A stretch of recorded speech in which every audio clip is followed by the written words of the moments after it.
Hi, Felice Shapiro here with Better After 50. And today I'm interviewing Lynn Lyons, author of The Anxiety Audit.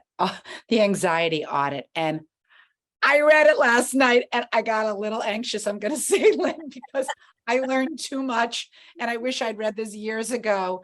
Lynn is not only the author, just one second. She has so many hats that she plays. She's also worked with and is in the new film Anxious Nation, which is being released in a theater near you, and a therapist. Hi, Lynn. Hi, so thank you for having me. It's nice to be here. You're not, the purpose of the book is to not get in the way of your sleep, but you're not the first person who said, oh my God, I was freaking out when I was reading your book. And I think the reason that is because a lot of what I talk about in the book, I think it hits home for people. You know, they're like, oh, that's me. Oh, yeah. And Yeah. and I don't want people to freak out about it, of course, but that's sort of music to my ears because I want this to be normalized. I want people to be able to talk about this and say, yeah, these are things we all do.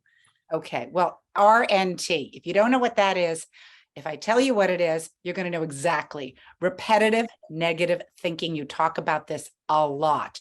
Yes. So we want to talk about the terminology in the book, what we learned from this book and the film that's coming out in the context of women in their 50s and 60s and onward, and how this anxiety issue impacts us in the role that we play at this age. So Lynn, can you pinpoint some of those issues for us?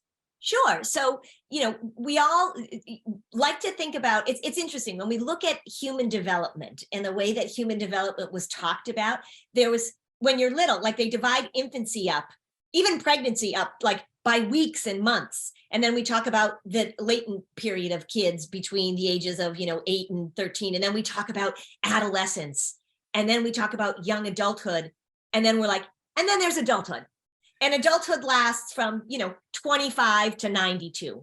There are a lot of different stages in adulthood.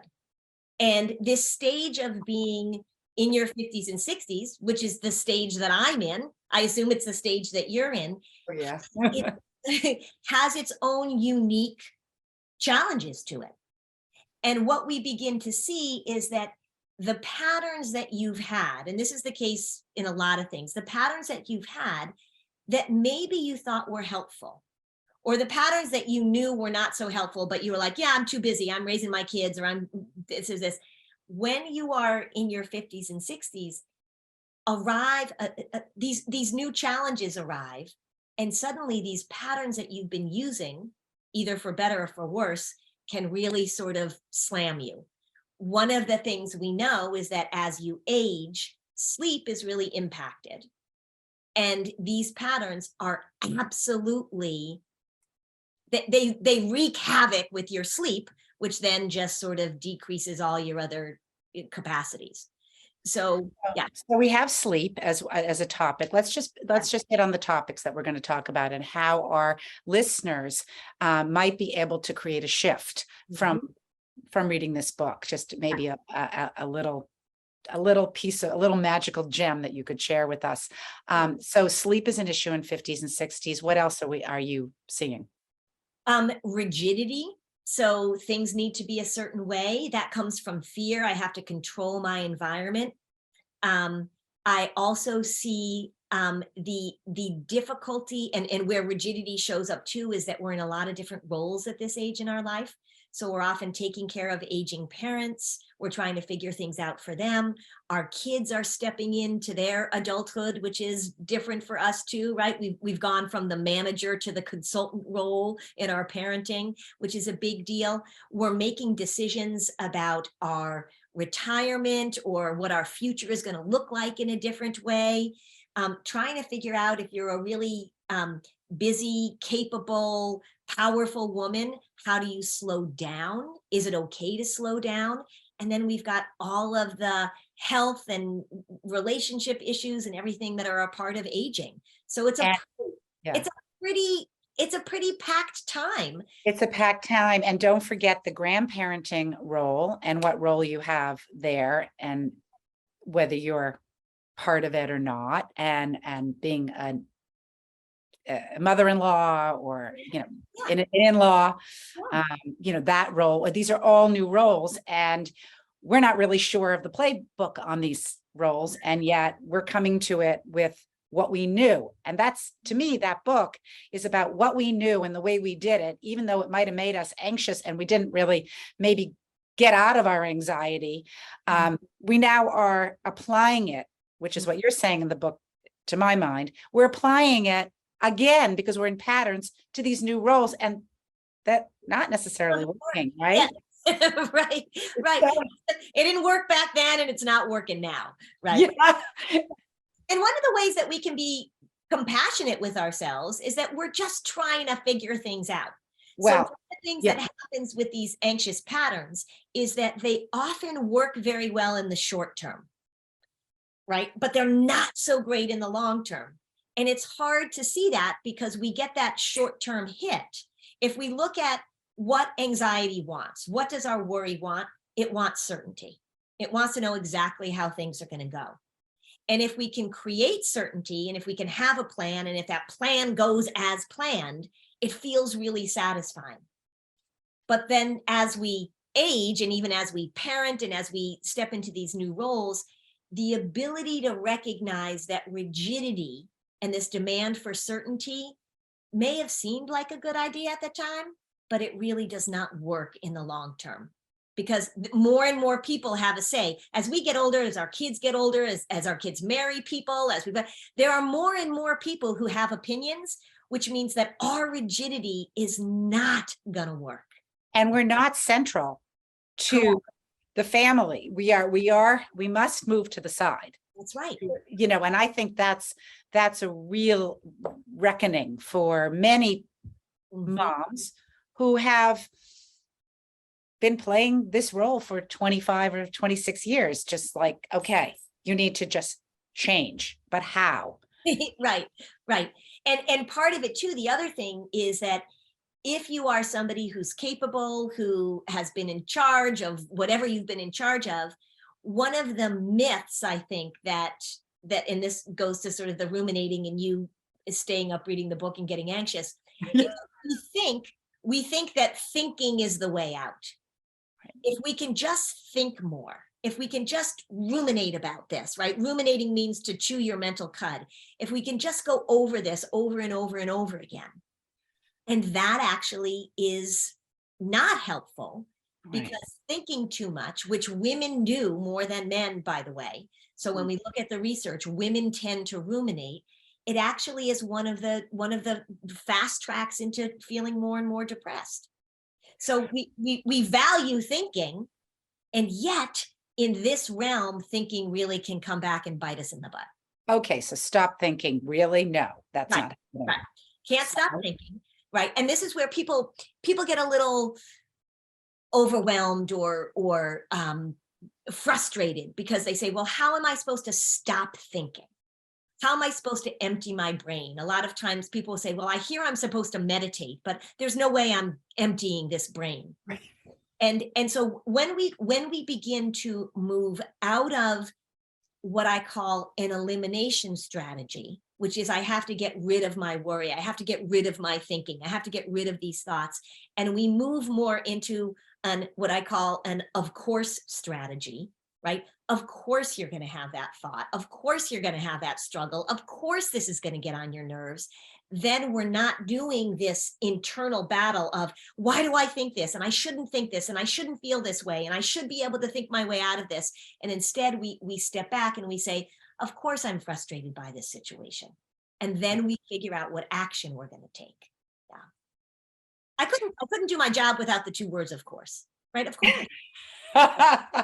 Well, I think that's brilliant. I think it's absolutely brilliant.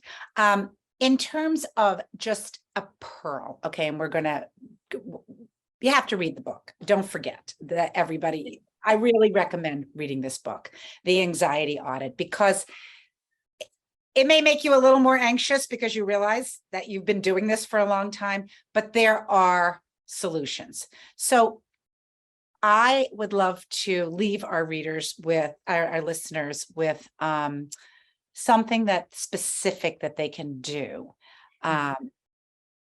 when they are ruminating. And for me, it was that piece of, you talk about distraction, that fine line of distraction, which I'm a believer in. You like jumping on the bike, or it's okay to distract yourself, but don't fully distract yourself. Can you just tell our listeners what, like, it's coming at them, they can't let go, they're like a dog on a bone, and then do this. What are they supposed to do?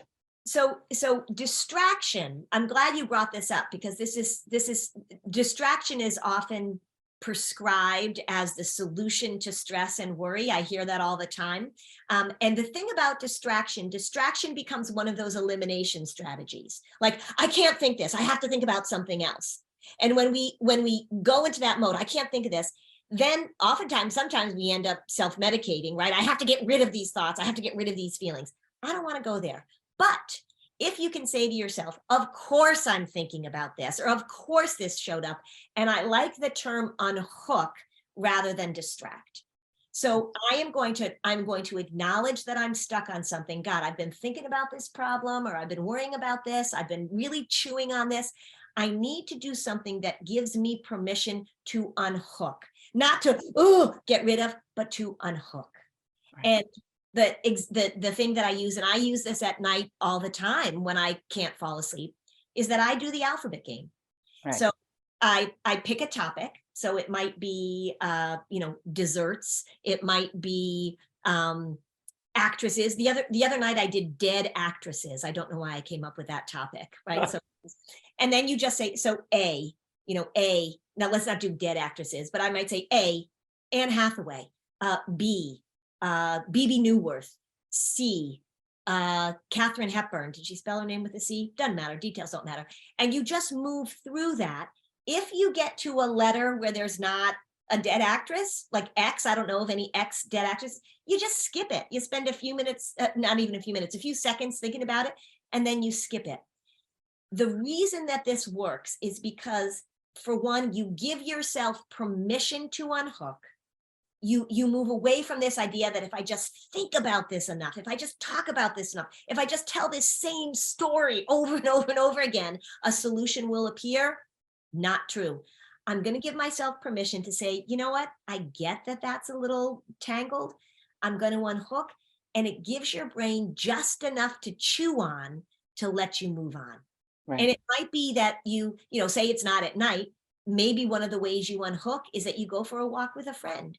You do something that feels meaningful for somebody else. All of these are ways for us to acknowledge first, that's not helpful, and I'm going to unhook. Right. People who ruminate say it's helpful for me to keep doing this. And that's the myth that we really want to bust here. Yeah. Okay. So if you want to bust that myth, and you're doing it, or your kids are doing it, or somebody you love is doing it, and you want to learn how to work through, unhook, and move along this little journey in a little lighter way, this book's for you. I think it's great. And Lynn, thank you so much for your time, and really looking forward to seeing Anxious Nation. Really. Yes. Yeah. So it's a pretty powerful film. It was a long time in the making. It was started before COVID and then continued filming through it. And now it's out in the world. And I'm excited that people are going to be able to see it. It's powerful. We did not pull any punches. Where are we going to see it? Well, right now it's making the festival circuit, and also different organizations. Like, I'm working on getting a screening here in my independent theater where I live in Concord, New Hampshire. So it made its world premiere just several weeks ago. So we'll see it. That was at the Newport Film Festival, right? Exactly. That's right. Yeah, we're at the Newport Film Festival. It'll be in New York City in a few days, I think, and it's moving over to the East Coast. There's been a lot of action on the West Coast. Yeah. So hopefully it'll just continue to spread. Great. Okay, so I'll put up a link to that as well so people can look at the trailer. Thank you so much. And we are going to be speaking to Lynn again. We have another hot topic. We'll let you know what it is. Yes, we have a really good hot topic to talk about. We do. Thank you so much. You're so welcome. Okay.